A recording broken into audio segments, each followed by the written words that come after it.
सरकार जब मोदी साहब ने नारा दिया था बेटी बचाओ बेटी पढ़ाओ, लेकिन आज आप देख रहे हैं बेटियों की क्या हालत है। सरकारी स्कूलों को भी ये प्राइवेट करने जा रहे हैं। गरीब की बेटी सरकारी स्कूल में पढ़ लेती थी, उनको स्टाइफंड मिलता था। ये ताऊ देवीलाल जी ने स्कीम लागू की थी, और आज जब ये प्राइवेट स्कूलों को कर देंगे तो कोई बहुत गरीब आदमी उन प्राइवेट स्कूलों की फीस पुगाने में नाकाम साबित होगा, और हमारी बेटियों की जो शिक्षा है वो अधूरी रह जाएगी। और जहाँ तक महंगाई की भी बात है, उसमें भी हमारी बेटियां आज की कानून व्यवस्था को देखते हुए बसों में जाती हैं तो आम आदमी कतराता है कि जो माहौल है हम अपनी बच्चियों को अपना व्हीकल दे करके भेजें। तो स्कूटी का प्रबंध माँ बाप जैसे कैसे करता है। तो आज तेल इतना महंगा हो गया है कि वो स्कूल कॉलेज में जाने में हमारी बेटियां गांव से जो आती हैं, किसान की बच्चियां, वो भी आज इस महंगाई को देख करके वो मार भी हमारी बेटियों पर पड़ी है। और आप देख रहे हैं आए दिन सिलेंडर महंगा हो रहा है, सारा राशन महंगा हो रहा है। तो किचन का जो काम हमारी महिलाएं देखती हैं, तो हमारा जो घरेलू बजट है वो इस कदर गड़बड़ा गया है। जो आज मोदी जी नारा दे रहे थे कि महिलाओं का हम विकास करेंगे, महिलाओं को हम सुरक्षा देंगे, हर मुद्दे पर ये सरकार नाकाम है। और खासकर आए दिन हमारी महिलाओं के साथ दुर्व्यवहार होते हैं, दुराचार होते हैं, और फिर ये सरकार घेराबंदी कर लेती है, पुलिस का पहरा लगा देती है। यूपी का कांड आपने देखा, एक गरीब समाज की बेटी थी, वहाँ किसी को मिलने तक नहीं दिया जाता है, जबकि सरकार की जिम्मेवारी बनती है कहीं भी कोई घटना घटती है वहाँ जाकर के उस परिवार को वो सुरक्षा दे।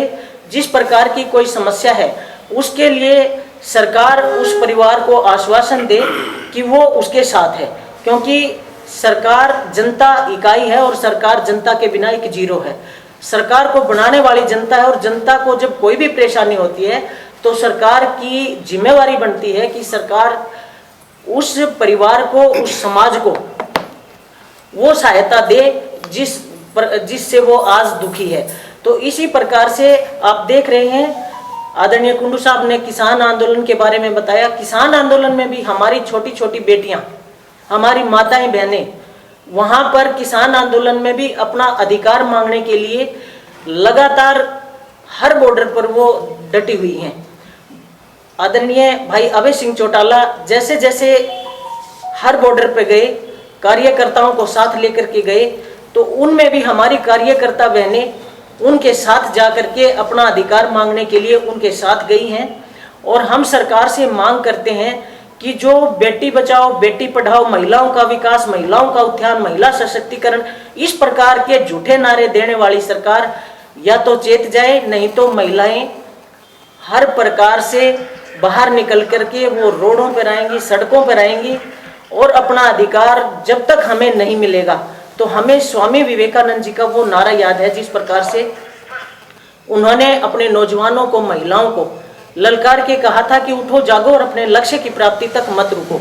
तो हमें अपने लक्ष्य की हमारी यही प्राप्ति है कि सरकार महिलाओं को सुरक्षा दे, सरकार महिलाओं को शिक्षा दे, सरकार महिलाओं के लिए बजट में जो आम गरीब आदमी भी अपनी किचन को चला सके, सरकार महिलाओं के लिए इस प्रकार की व्यवस्था करे। ना कि हर रोज सिलेंडर महंगा हो रहा है, कहीं दालें महंगी हो रही हैं, कहीं चावल महंगा हो रहा है, और किसान जब एमएसपी मांगता है तो तब वो उनको दिक्कत आती है कि हम उनको अपना रेट जो किसान मांगता है उसको नहीं दें।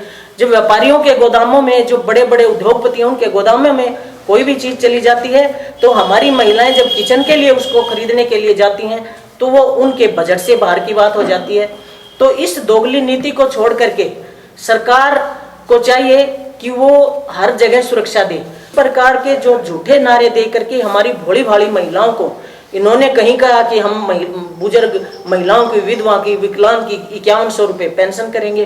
तो इस प्रकार की जो झूठे नारेबाजी जेजेपी बीजेपी ने मिलकर के इस सरकार ने जो हमारे साथ गद्दारी की है, तो मेरा अपनी सभी मातृशक्ति से एक ही अनुरोध है, तो ऐसी भ्रष्ट गूंगी बहरी सरकार के खिलाफ डटकर हर मुद्दे पर इनका विरोध करें।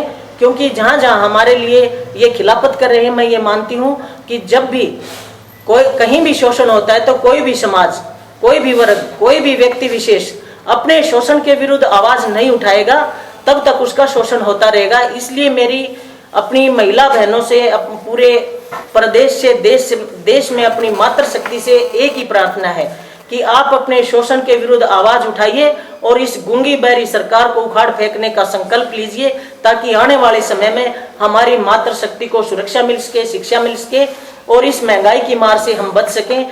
किसी भी प्रकार से महिलाओं की सुरक्षा आज इस सरकार में नहीं है। इससे पूरी मातृशक्ति, पूरे देश की मातृशक्ति पूरी तरह से खिन्न है।